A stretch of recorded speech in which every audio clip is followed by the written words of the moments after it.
You know, Australia's unprecedented bushfires are bad when rescuers in New South Wales have to airdrop carrots to hungry wildlife. It's the whole of the southeast that has borne the brunt, and despite slightly cooler temperatures and the promise of rain, dozens of blazes remain out of control.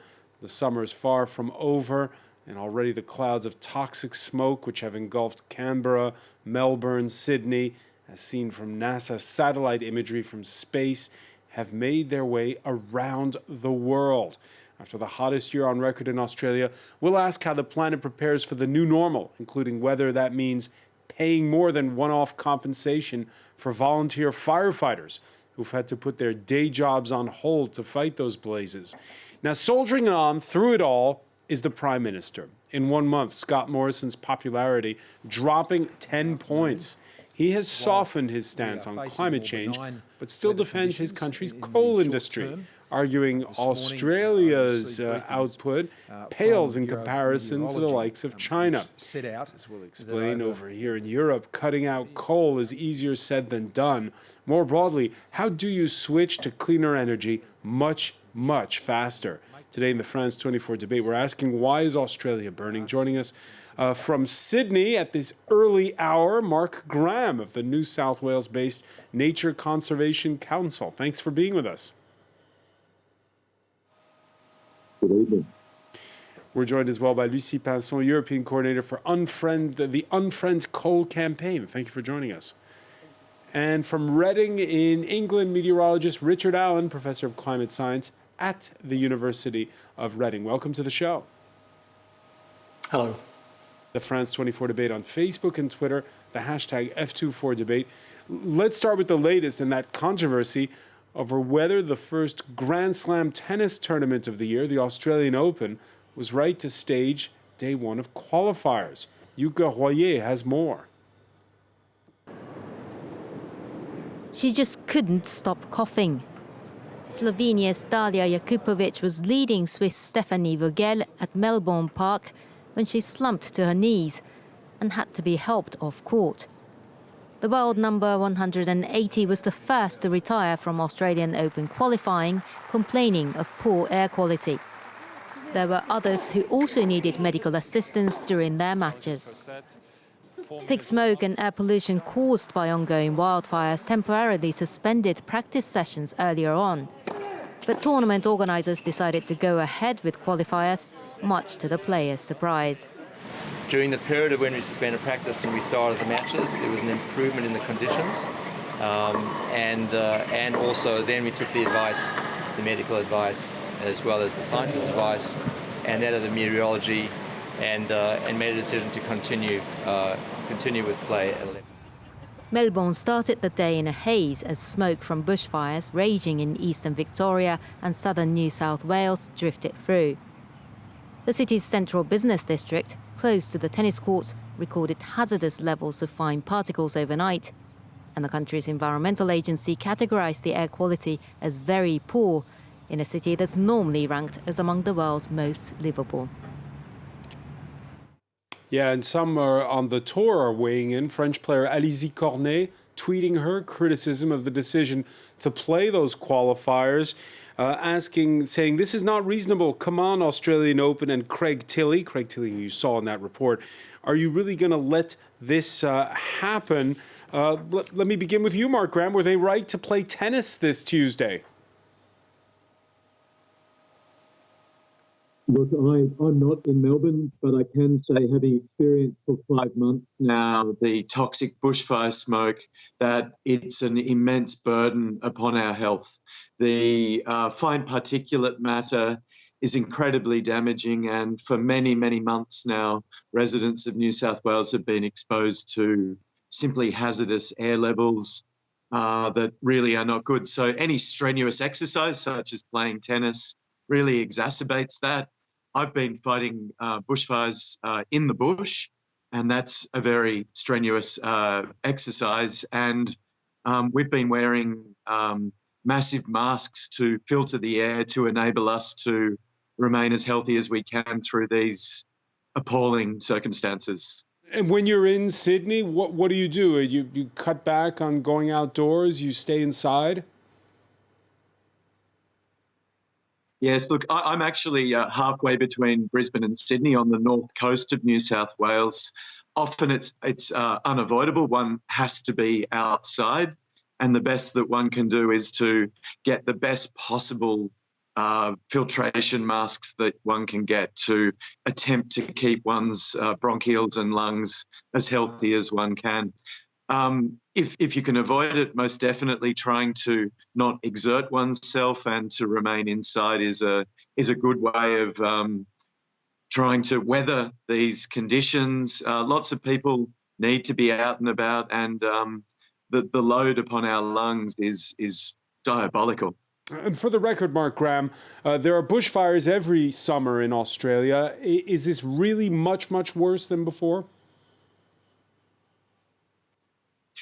There is no comparison to anything in our history. These fires have systematically consumed so much of the native vegetation of southeastern New South Wales, creating immensely toxic air for many months now. Where I am, we've been experiencing and fighting fires since the first week of spring, since September the 7th. And in our region, thankfully, conditions have eased slightly, but fires are still burning. Overnight, there were some flare-ups that required emergency services responses, some 40, 60 kilometres south of where I now am. It's basically 5 months now that this absolute crisis has been continuing. Richard Allen, let me ask you, because the forecast calling for rain now, slightly cooler temperatures. Getting back to that report we saw at the outset, is it going to be okay for when the main draw of the Australian Open tennis tournament starts? Well, I mean, the Australian weather bureaus will be able to make the forecasts that are going to be able to tell you that. But what isn't going to be changed by these conditions is what's happened. And of course, what has happened is related to the unprecedented climatic conditions that have been experienced by Australia over the past year. And it's been extremely dry, it's been extremely hot, it's probably 2 degrees warmer than it would otherwise have been if the world hadn't emitted all these greenhouse gases. And that has not led to these fires, but it's made them much more extreme than they otherwise would have been. And as your expert guest has said, this is unprecedented, these fires. So climate change is making these fires much more severe. And as you say, people will have to adapt to these. So sporting events will have to adapt. People will have to adapt to the which of course are these toxic clouds. Yeah, and sorry, we had to cut out there of the audio for a second there. Richard Allen, will have to adapt because essentially you're saying 2 degrees above the normal temperature. This is a preview of the new normal. Yeah, so it's 2 degrees above what it would have been if we hadn't emitted these greenhouse gases. It's probably about 1.5 degrees above what's considered normal, but the normal period is taken as 1961 to 1990. So clearly the normal is changing with time. So we have experienced, I think, a taste of the future in this year, and we'll keep getting weather fluctuations. So one year might be cooler, one year might be wetter, but the long-term trend is showing that we can expect heat waves to be more severe, which again and droughts as well, and this will cause wildfires to be worse. And as well as this, there'll be other climatic events. For example, flooding. When you get heavy rain, that will lead to more intense, more severe flooding. So it's not just about the heat, it's also about heavy rainfall as well. More extreme weather. The state of Victoria has now ordered a 2-year inquiry into those fires. A similar study being done at the national level, perhaps. Brian Quinn has more on that. Melbourne, shrouded in smoke as bushfires continue to rage across southeastern Australia. Yesterday night was a little bit more worrying. You can smell the smoke of the fire.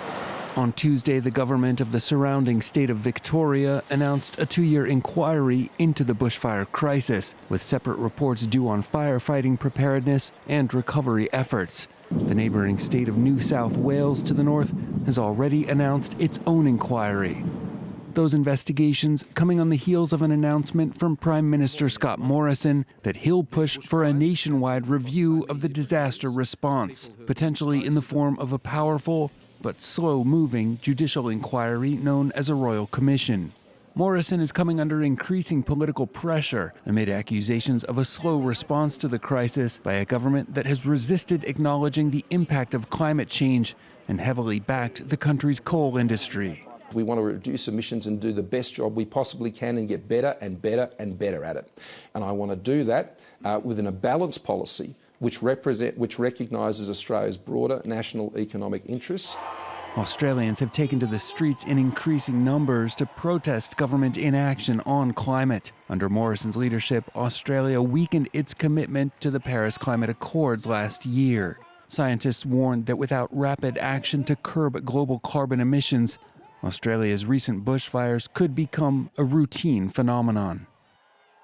Lucie Pinson, you heard there in that report the Australian Prime Minister talking about a policy that recognizes that's balanced and recognizes Australia's economic interests. What do you think he means? Scott Morrison is a huge supporter of the coal industry in Australia and is currently backing one of the biggest new coal mines that is on the table right now. So it is not surprising, but when he speaks about economic interests, he's speaking about the economic interest of one company, which is an Indian conglomerate called Adani, which is planning this new coal mine. But it's definitely not about the economic interest of the people living from all the resources that are linked to the Great Barrier Reef, for example. Do you think his tone has changed in the past month? Definitely not. Definitely not. No, Scott Morrison is still backing the development of new coal in Australia, and it's true that Australia has a big challenge in front of them. The Australian economy is very dependent on coal, and the electricity grid from Australia is one of the most polluting in the world. He made a comparison with China, but let's compare Australia with the other country of the G20.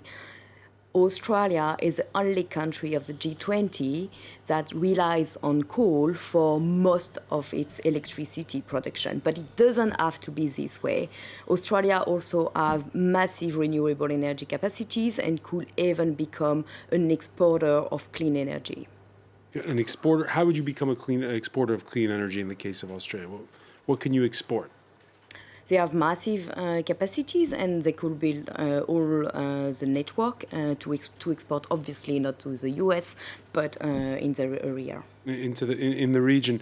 Mark Graham, your thoughts on the fact that these studies are being drawn up both in New South Wales and in Victoria, and the fact that you heard the Prime Minister there, well, give a nod to the fact that something does have to be done. An immense amount needs to be done. I'd make the strongest point that I could, that Australia is the world's largest coal exporter. And in my state of New South Wales, the Port of Newcastle is the world's largest coal port.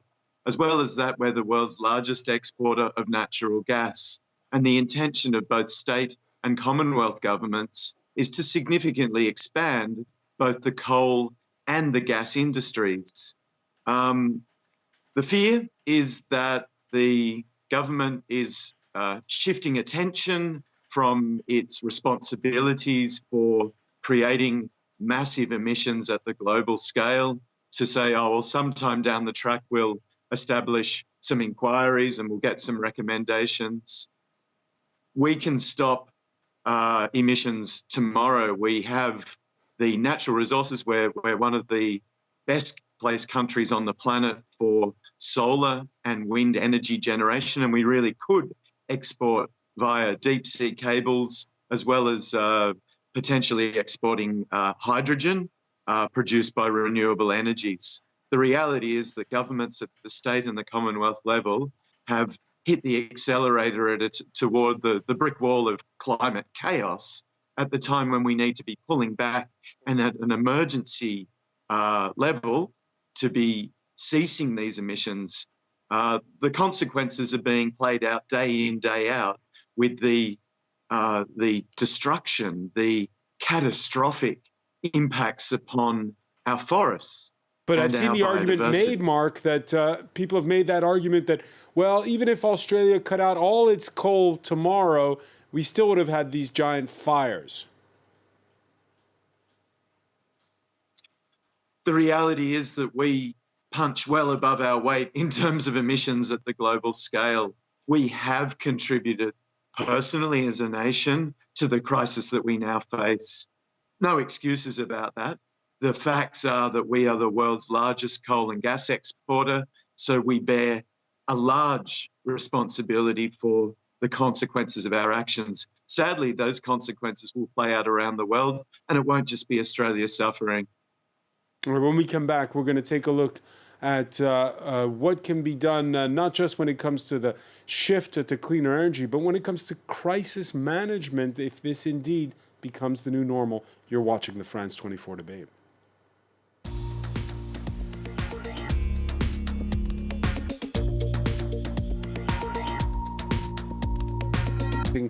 What they call an offensive burn, deliberately lighting fires to create cordons or breaks designed to deny kindling for those wildfires. You've said that you've been out there yourself, Mark Graham. One of the questions people have been asking is, you're in a country where most of these firefighting services are volunteers. There's been compensation talk. What should be the status now if this is going to happen every summer for rescuers? It would seem as though we may not be able to rely upon volunteers going forward. Some volunteers have now been working for 4 to 5 months. They've been taken away from their families and their jobs. They're exhausted. They're doing it without remuneration. Their finances and their families are suffering from their absence. And it may well be that our nation needs a serious rethink on how we approach firefighting. The government's announced compensation. We need to look at some form of compensation for, particularly if these fire seasons, as they now appear to be, are extending significantly. Previously, we may have been looking at some weeks of deployment. We're now looking at months to seasons of deployment, and we need to take a really long, hard look at that to make sure that we aren't exhausting people and that we're not sending them bankrupt. You've been out there yourself. How's morale? In many respects, with the exhaustion comes a certain resolve. You just kind of dig in and do what you need to do to get through each day. I've been incredibly exhausted over the past 5 months when I've been fighting these fires in our bushland. Thankfully now conditions have eased in our part of the world, and we're just at a state of patrolling, making sure that fires remain behind containment lines. My heart goes out to the residents and the firefighters in southern New South Wales and in Victoria. They're facing conditions that have no historical precedent. They are ferocious, life-threatening and biodiversity-destroying fires. And those fires have put massive volumes of carbon into the stratosphere. They've created what are called pyrocumulonimbus, which are thunderstorm firestorms, which have then drawn up and contributed massive amounts of charcoal and ash and carbon to the stratosphere. And that's now traveling around the world multiple times. And climatologists aren't yet sure what impact that will have upon the global climate system, but it will have an impact. And the fear here is that we're exceeding tipping points and that we may be facing runaway consequences of climate chaos, that basically these fires are unstoppable and they are contributing hundreds of millions of tons of carbon to our atmosphere at a time when we really shouldn't be doing that. We should be drawing carbon out of the atmosphere into our forests rather than having them incinerate and contribute all their carbon to the atmosphere. Well, let's put it to Richard Allen now. Richard, we saw the reports, most notably of, the glaciers in neighboring New Zealand darkened by the bushfires in Australia. What has been the impact? Well, that's it. I mean, the first impact you can see are these toxic clouds, and they will have impacts on health. They can darken glaciers by the particles falling on the glacier, and that reduces the glacier's ability to reflect sunlight, so that's a small effect. But although these are really big effects, the biggest effect is, as your guest mentioned, the huge amounts of CO2 that are being emitted by these fires. We've seen fires in the Amazon, we've seen fires in Siberia, now these catastrophic fires in Australia. And if you burn forest and then it doesn't recover, that carbon is then staying in the atmosphere and it's adding to the heating effect that human activities are driving in terms of heating the planet up with their increased greenhouse gas emissions. And as we've also heard from another of your expert guests, is that Australia is indeed punching above its weight in terms of emitting carbon dioxide, and it's not on track to keep its obligations under the Paris Climate Agreement. So there's some serious questions that need addressing by the Australian government and the Australian people, who at a community level I think have been working very hard to reduce this effect. And what it needs is the government to also take this stance as well. Yeah, it's a question of what is the role of the state, what is the role of government when it comes to managing what you say, that Richard, that it's going to be every year. Yeah, I mean, it won't be every year, but there'll be some years that are cooler and drier. But when we do get the weather events that give us these extreme situations, they will be even more severe in a future warmer world. And we're looking to the planet warming up by 3 or 4 degrees C by the end of the century, which might not sound very much, but when you consider that the height of the last ice age, 20,000 years ago, the planet was only 4 or 5 degrees cooler, you can see what a huge magnitude this is. This is an unprecedented climate change. And as your report has said, we could be looking at these fires occurring more and more often, but particularly the weather patterns produce these fires, but when they do happen, they'll be much more severe and have much bigger impacts on the people and the livelihoods and the animals, the ecosystems upon which we all depend. All right, and you were mentioning it in part one of our discussion, and it's been brought up in the news this Tuesday by new research from the Met Office in the UK, which shows that if the Earth warms at its current rate, Australia's plight is but a preview of the new normal. Let's listen. December temperatures in Australia are extreme at the moment, but they are what we would expect to happen on average in a world of nearly 3 degrees global warming. So it tells us what that future might look like. So these it really brings it home to you what it means, what that level of climate change means, I think. Now, there's still an argument among scientists, Richard Allen, over whether or not the increase in CO2 has this sort of vicious circle spiral effect.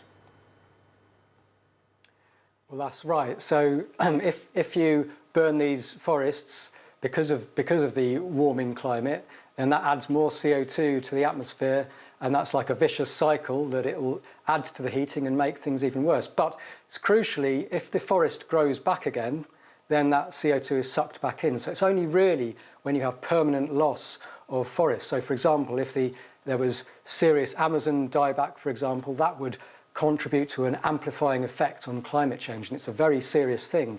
As you mentioned earlier in your report, a potential for tipping points and going to a more and more rapid increase in climate, especially regionally. All right, let's talk now a little bit about the politics of all of this. Before he became leader of the ruling Liberal Party, Australia's Prime Minister remembered for his stint as Treasurer of Australia, and the time Scott Morrison brought a lump of coal to Parliament.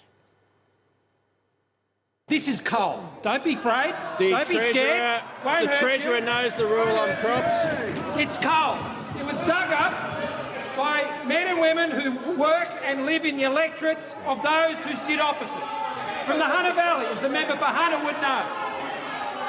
It's coal that has ensured for over 100 years the Deputy Prime Minister has enjoyed an energy competitive advantage that has delivered prosperity to Australian businesses.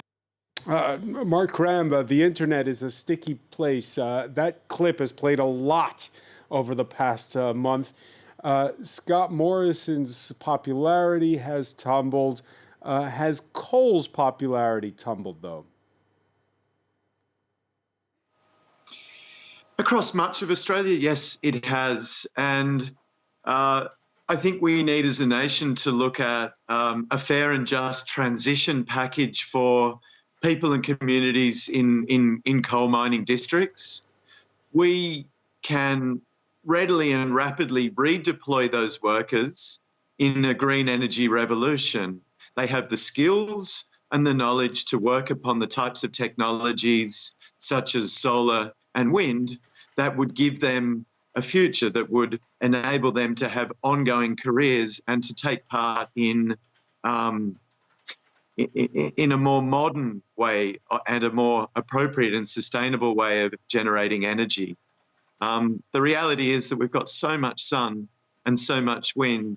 It's quite diabolical that we continue to dig up coal, that we are the world's largest coal exporter, and that we're looking at expanding that significantly in the coming years and decades. All right, by the way, it's not just Australia. This week, the French government announced it won't be able to meet its target of closing all of its coal plants by the year 2022.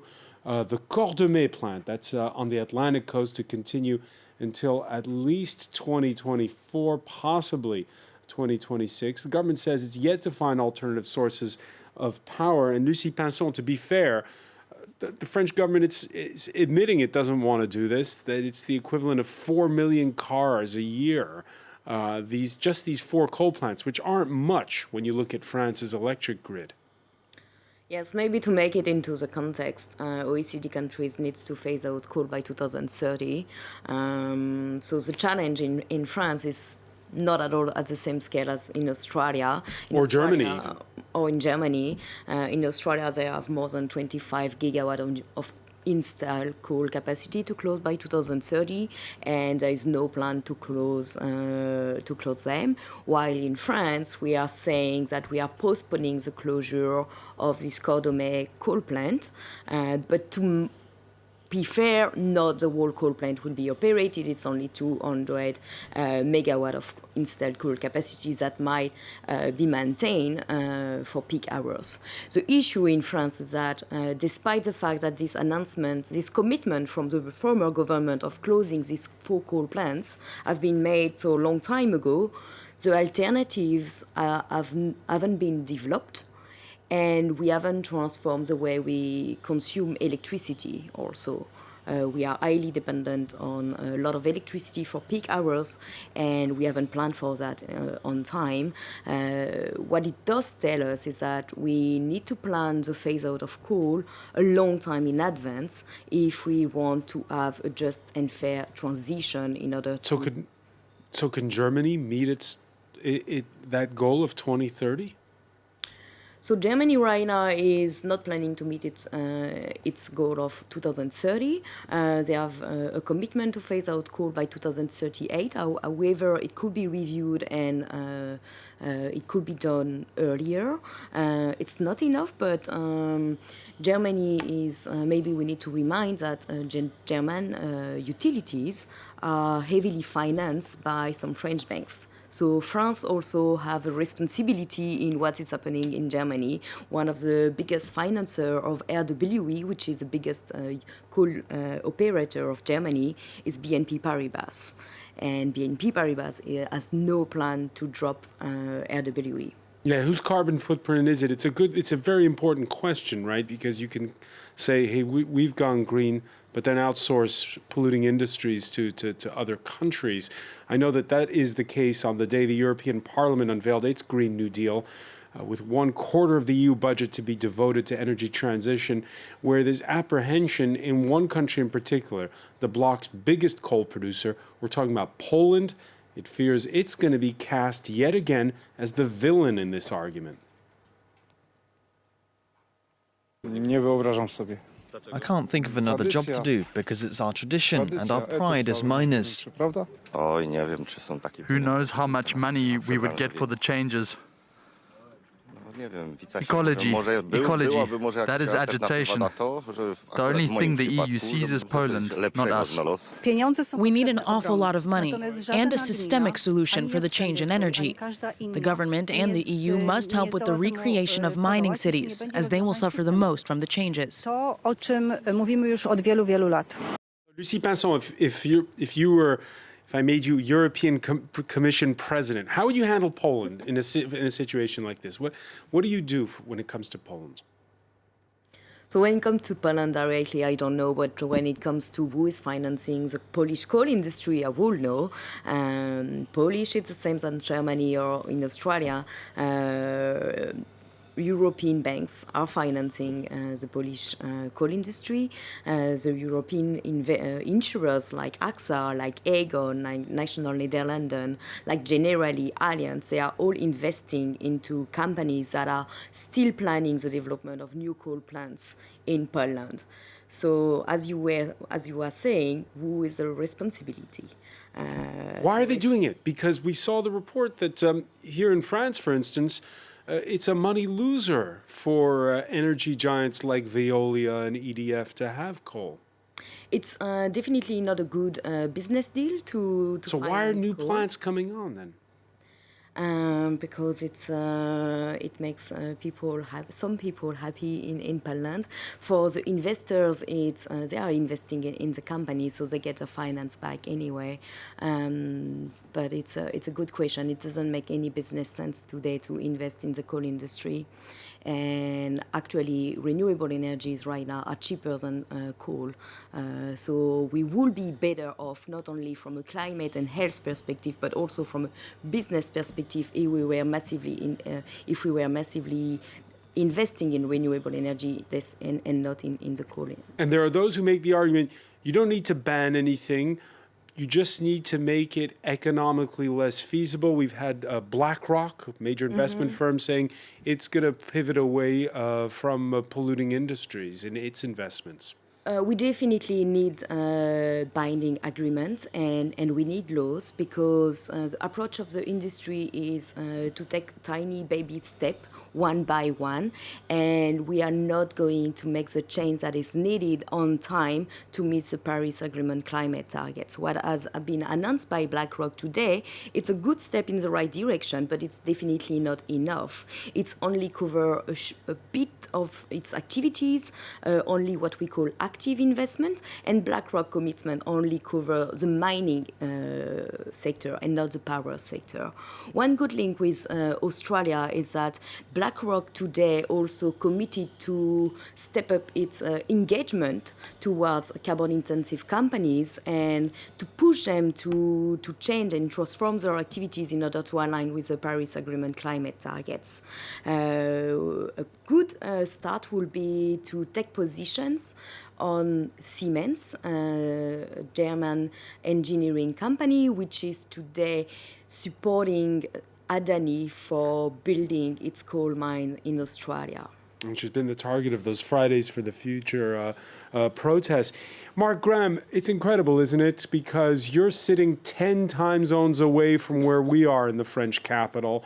And yet, listening just now to Lucie Pinson, you realize just how much we're all interconnected and how the bushfires where you are affect the whole planet and vice versa. Absolutely. We're a global community. The actions of all have consequences for all. And I just hope more than anything that the great concern within our community and our nation drives rapid change. And it is possible to change rapidly. We do need to utterly stop. Certainly stopping new coal mines is the very first step, and to then taper off toward 2030 to ceasing this most polluting of industries. I want to thank you so much, Mark Graham, for joining us from Sydney. I want to thank Richard Allen for being with us from Reading, Lucie Pinson for being with us here in the studio in Paris. Stay with us. Media Watch is next.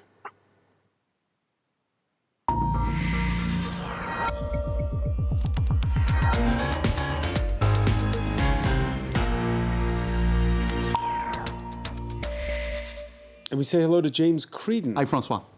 So the media coverage in Australia of the bushfires is something that has been the subject of a lot of criticism, in particular Rupert Murdoch's News Corp media empire, which is famously conservative.